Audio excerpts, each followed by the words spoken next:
Terima kasih atas pertanyaan-pertanyaan diberikan kepada kami.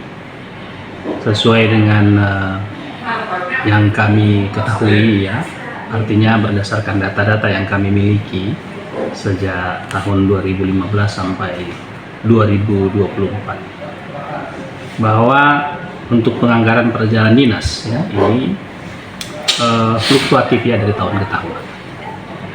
Ada kalanya turun, ada kalanya meningkat.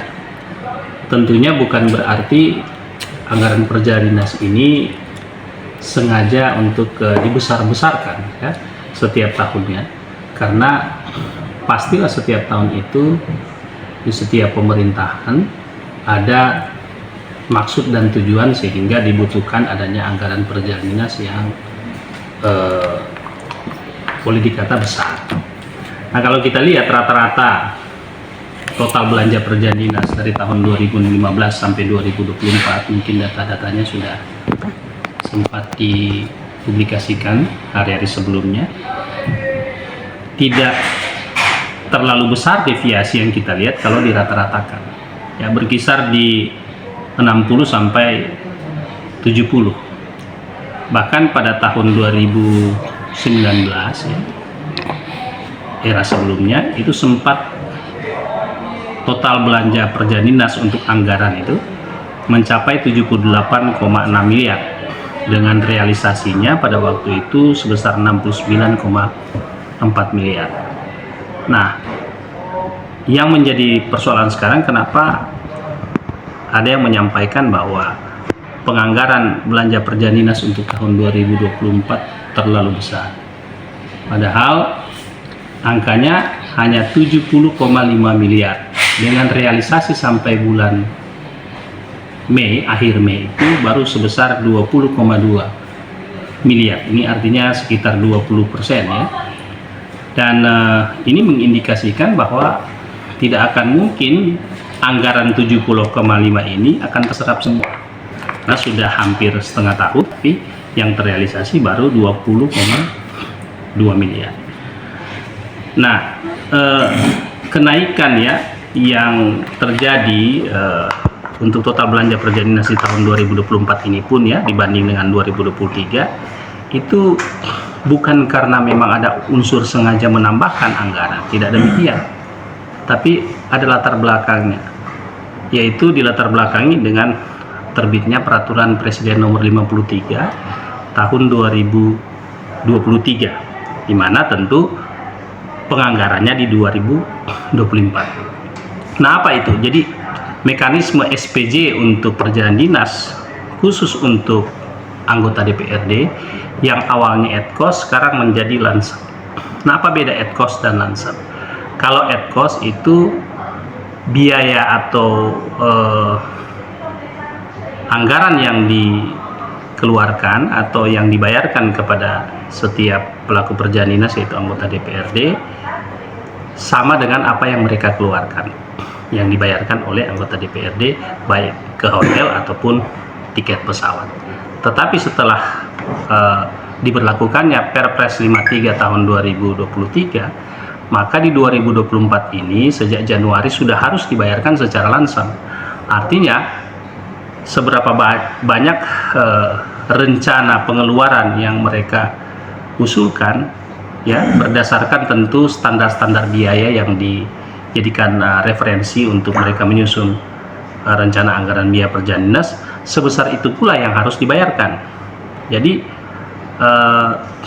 tidak boleh kita bayar kurang dari itu, walaupun pada kenyataannya misalnya pesawat harganya lebih rendah dari apa yang mereka rencanakan, ataupun hotel harganya per malam lebih rendah dari apa yang direncanakan. Konsekuensi lansam seperti itu. Tetapi juga ada konsekuensi logis bila mana terjadi kenaikan harga hotel ataupun pesawat di atas dari perencanaannya, anggaran yang direncanakan. Nah, itu konsekuensinya. Tetapi untuk APBD otomatis dia naik, karena kalau dulu ditata perjalanannya per orang itu untuk pesawat pergi pulang itu maksimal berkisar di 3-4 juta, tapi sekarang sudah 5 juta. Kemudian hotel juga ya, kalau dia ad cost kita bisa menggunakan hotel harga 500.000, tapi karena di lansam dia tertera 2 juta sekian, jadi mereka terima sebesar itu. Nah, ini menjadi pertimbangan kami, tim anggaran pemerintah daerah, untuk menaikkan anggaran sehingga terlihat di dalam data sepertinya ada kenaikan sekitar 6 miliar dibanding tahun 2023. Tapi sekali lagi ingin saya katakan bahwa bila dibandingkan dengan periode sebelumnya, saya tidak bermaksud untuk mengecilkan yang sebelumnya, mempersalahkan sebelumnya, tidak seperti itu, karena sebagaimana yang saya jelaskan tadi, masing-masing mempunyai maksud dan tujuan sehingga penganggaran itu dibuat ya. Perbandingannya ya di 2024 bila mana apple to apple dengan 2019, maka masih jauh lebih rendah untuk anggaran tahun 2024 dibanding 2019. Nah, kalau kita ambil katakanlah 3 tahun ya, masa kepemimpinan yang efektif 12 bulan dari zaman ARS dibandingkan dengan sebelumnya, sebelum COVID juga, jadi 3 tahun masa kepemimpinan sebelum COVID, itu bila dibandingkan perbedaannya juga sangat signifikan. Total untuk 3 tahun kepemimpinan ARS itu sebesar 175,9 miliar. Sementara sebelumnya apabila ditotalkan 211,3 miliar untuk anggaran. Nah, sementara realisasinya untuk periode sekarang ini totalnya adalah 115,8 miliar, sementara sebelumnya 183,3 miliar. Terlihat jauh sekali bedanya. Nah, kalau toh memang katakanlah 70 miliar ini akan habis terserap, ditambah di sini, maka totalnya hanya akan mencapai 165 miliar, masih di bawah angka 183 miliar. Jadi ini menandakan bahwa sebetulnya penganggaran di era kepemimpinan ARS itu normal-normal saja. Tidak ada hal yang istimewa atau tidak ada kecenderungan sengaja dilakukan penganggaran yang boros begitu, terkesan boros atau sangat tinggi. Dan ini tidak mengganggu perencanaan anggaran untuk program-program lain, karena kan ditata setahun sebelumnya. Ya, toh? Kalau ada orang mengkait-kaitkan dengan angka-angka yang lain, sebetulnya tidak apple to apple, tidak setara, karena isu muncul sekarang, tapi penganggaran sudah dilaksanakan sejak tahun anggaran 2023, sejak tahun lalu. Maka dokumen APBD ini kan tidak bisa dirubah, ya toh? Tidak bisa dirubah. Maka ketika mereka menyampaikan bahwa anggaran per dinas kita tinggi, ya bisa saja mereka bisa bilang seperti itu, tapi kan tahun masih sebentar berjalan. Sementara realisasi baru 20%. Tetapi ini menjadi masukan bagi kami. Yang pasti Bapak Wali Kota selalu menekankan bahwa dalam perencanaan harus dikedepankan prinsip efisiensi, efektif, dan ekonomis. 3 itu. Sekali lagi, prinsip efektif, efisien, dan ekonomis. Dalam pelaksanaan pun beliau sering mengingatkan agar kita menggunakan anggaran itu dengan hati-hati.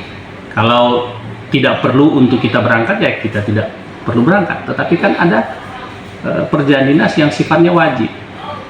Misalnya anggaran-anggaran yang dikucurkan lewat dana transfer, misalnya untuk dinas pendidikan, dinas kesehatan yang mandatory spending ini, maka perjalanan dinasnya juga mandatoris, diwajib untuk kita berangkat, karena untuk mengurus hal-hal yang sifat mendasar yang sangat dibutuhkan oleh masyarakat. Jadi ini barangkali yang perlu kami sampaikan agar masyarakat memahami bahwa menyusun anggaran itu tidak serta-merta apa yang kita pikirkan untuk kepentingan kita sendiri kita tata, tidak demikian. Prosesnya juga panjang. Prosesnya hampir 6 bulan karena dimulai dari musrembang pada awal bulan Januari, kemudian musrembang RKPD, kemudian UAPPHS dibahas di DPR 2 kali dengan RAPBD, baru diketuk dan disahkan paling lambat tanggal 30 November kan, seperti itu. Jadi prosesnya sangat panjang, tentu pertimbangan demi pertimbangan yang dilakukan itu juga detail dan panjang juga, sehingga sangatlah kecil kemungkinan adanya pemborosan yang memang sengaja untuk niat-niat pemborosan yang sengaja untuk dianggarkan di dalam APBD 2024. Saya kira itu yang bisa saya sampaikan.